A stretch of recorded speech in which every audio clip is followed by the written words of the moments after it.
Hello friends, welcome to my YouTube channel Santosh education. Video में आपका स्वागत है। तो फ्रेंड्स, आज की इस वीडियो में हम बात करने वाले हैं BSc second year organic farming से, जिसमें आज का हमारा क्वेश्चन रहेगा जो कि 4th यूनिट से है, जिसमें आज हम बात करने वाले हैं जैविक खाद के प्रमुख प्रकार बताइए।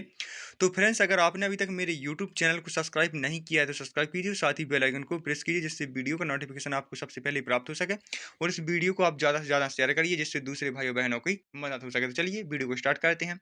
तो देखिए फ्रेंड्स, जैविक खाद के प्रमुख प्रकार इस प्रकार से हैं। तो देखिए, इसमें फर्स्ट है गोबर की खाद, सेकंड है कंपोस्ट खाद, और तीसरा है वर्मी कंपोस्ट खाद, और चौथा यानी कि फोर्थ है हरी खाद, और पांचवा इसमें जैविक खाद है। तो देखिए, सबसे पहले हम बात करने वाले हैं गोबर की खाद की। तो देखिए, इसको देखते हैं हम। गोबर की खाद में 0.5% से 1.5% नाइट्रोजन पाया जाता है, और 0.4% से 0.8% फास्फोरस पाया जाता है, और इसमें पोटास भी पाया जाता है फ्रेंड्स। तो देखिए, अब इसके बाद इसी में गोबर की खाद पशुओं के मलमूत्र व बिच्छावन और उनके व्यर्थ चारे व दाने का मिश्रण होती है। गोबर की खाद का संगठन पशु की किस्म, पशु की आय और अवस्था, प्रयोग किया जाने वाला चारा व दाना, बिछावन की प्रकृति और उसका भंडारण आदि कारकों पर निर्भर करती है। और पशुओं के गोबर यानी कि मूत्र व बिच्छापन ने आदि के गड्ढों में एकत्र किया जाता है, और गड्ढों में एकत्रित गोबर खुले में होने के कारण लीचिंग तथा वाष्पशीलता के कारण पोषक तत्वों की हानि होती रहती है। तो देखिए, अब इसके बाद हम देखते हैं इसका सेकंड वाला, यानी कि कंपोस्ट खाद। तो देखिए, यह किस प्रकार से। तो देखिए, ग्रामीण क्षेत्रों में तैयार की गई कंपोस्ट में 0.4% से 0.8% नाइट्रोजन पाया जाता है, और 0.3% से 0.6% फास्फोरस पाया जाता है, तथा 0.7% से 1.0% पोटास पाई जाती है।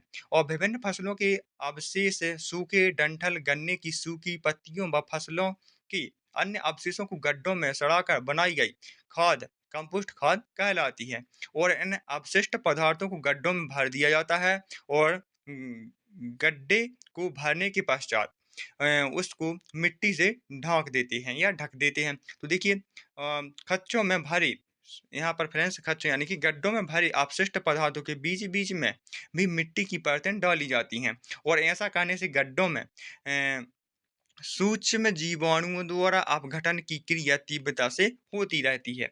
अब देखिए, इसके बाद हम आगे देखते हैं। कंपोस्ट खाद बनाने में प्रयोग होने वाले पदार्थों को ग्रामीण व शहरी क्षेत्रों से प्राप्त व्यर्थ के कूड़ा करकट को एकत्रित किया जाता है, और फिर गड्ढों में भरते रहते हैं। कंपोस्ट खाद बनाने के लिए विभिन्न विधियां प्रयोग में लाई जाती हैं। तो देखिए, पहला इसमें कोयम्बटूर विधि, यानी कि इंदौर विधि व बेंगलोर विधि है यह।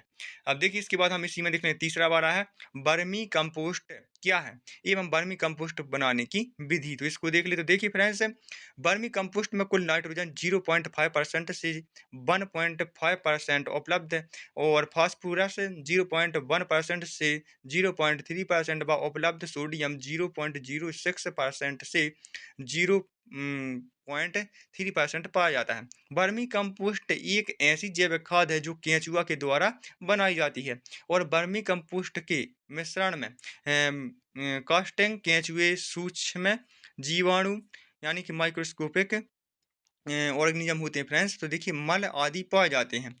अब देखिए, केंचुओं की सहायता से बनाई गई इस जैविक खाद को वर्मी कंपोस्ट खाद कहते हैं, और इस प्रकार बनाई गई खाद की प्रक्रिया वर्मी कंपोस्टकरण कहलाती है। और इस क्रिया में केंचुए मिट्टी को खाकर उसको मल के रूप में पाचन के उपरांत बाहर निकालते रहते हैं, और ऐसा अनुमान है कि यानी कि 2000 केंचुए 1 वर्ग मीटर जगह की मिट्टी को खाकर एक वर्ष में 100 मीट्रिक टन ह्यूमस का निर्माण करते हैं। अब देखिए, इसके बाद देखते हैं हम चौथा वाला हरी खाद। तो देखिए, जैविक खाद सॉरी फ्रेंड्स, यहाँ पर है जैविक खेती में हरी खाद यानी कि ग्रीन मिनर का एक महत्वपूर्ण स्थान है। हरी खाद वाली फसलें भूमि में उगाकर कोमल अवस्था में बुवाई के 30 से 35 दिन बाद गिराकर दबा दी जाती है और सड़ने और गलने के पश्चात इन फसलों से भूमि के भौतिक, रासायनिक एवं जैविक गुणों में सुधार होता है और भूमि में वायु संचार व पोषक तत्वों की उपलब्धता बढ़ती है। और देखिए, भूमि पर हरी खाद उगाने से भूमि कटाव पर भी नियंत्रण होता है और सनई व ढैंचा प्रमुख हरी खाद वाली फसलें हैं। देखिए, इनके अतिरिक्त ग्वार, मतलब मूंग, बोलिया आदि फसलें भी हरी खाद के रूप में प्रयोग की जाती हैं और हरी खाद उगाने से भूमि में नाइट्रोजन की भी वृद्धि होती है। अब देखिए, इसी में है नाइट्रोजन की मात्रा में प्रयोग की गई फसल एवं पलटने की अवस्था पर निर्भर करती है और ऐसा अनुमान है कि हरी खाद की विभिन्न फसलों से 75 से 150 किलो यानी कि केजी नाइट्रोजन प्रति हेक्टेयर की दर से भूमि को प्राप्त होती है। अब देखिए, इसके बाद देख लेते हैं हम इसके हरी खाद के व्यवहारिक प्रयोग। तो देखिए, सबसे पहला आता है इसमें का नंबर से उन क्षेत्रों में जहां नाइट्रोजन तत्व की काफी कमी हो और जिस क्षेत्र की मिट्टी में नमी की कमी कम हो और हरी खाद का प्रयोग कम वर्षा वाले क्षेत्र में न करें और इन क्षेत्रों में नमी का संरक्षण मुख्य फसल के लिए अत्यंत ही आवश्यक है और ऐसी अवस्था में नमी के संरक्षण के अन्य तरीके अपनाएं और जिनके तने तथा जड़ काफ़ी मात्रा में पानी प्राप्त कर सकें और ये वे फसलें होनी चाहिए जो जल्द ही ज़मीन की सतह को ढक लें और चाहे ज़मीन रेतीली या फिर भारी या जिसकी बनावट ठीक ना हो और में ठीक इस प्रकार बढ़ सकें। और देखिए, इसके बाद इसी में जब ऊपर बताई बातें फसल में विद्यमान हो तो फलीदार फसल का प्रयोग अच्छा होता है क्योंकि उन फसलों से नाइट्रोजन भी प्राप्त होता है। तो फ्रेंड्स, अगर आपको यह वीडियो अच्छा लगा तो इसको लाइक अवश्य करिएगा। अगर आप और भी ऑर्गेनिक फार्मिंग की वीडियो देखना चाहते हैं तो आप मेरे यूट्यूब चैनल की प्ले लिस्ट में जाकर देख सकते हैं। वहाँ पर आपको सभी क्रम से वीडियो देखने को मिल जाएंगे और साथ ही अगर आप जूलॉजी के देखना चाहते हैं और बॉटनी के भी देखना चाहते हैं तो वे भी आपको वीडियो सभी प्ले लिस्ट में देखने को मिल जाएंगे। तो अगर यह वीडियो अच्छा लगा इसको लाइक अवश्य करिएगा और अपने दोस्तों के साथ शेयर करिएगा। तो देखिए दोस्तों, अब इसके बाद हम अगली वीडियो में बात करेंगे तेली खली पर एक टिप्पणी लिखी है, तो इस पर हम बात करेंगे। तो चलिए मिलते हैं अगली वीडियो में, जब तक के लिए जय हिंद, वंदे मातरम।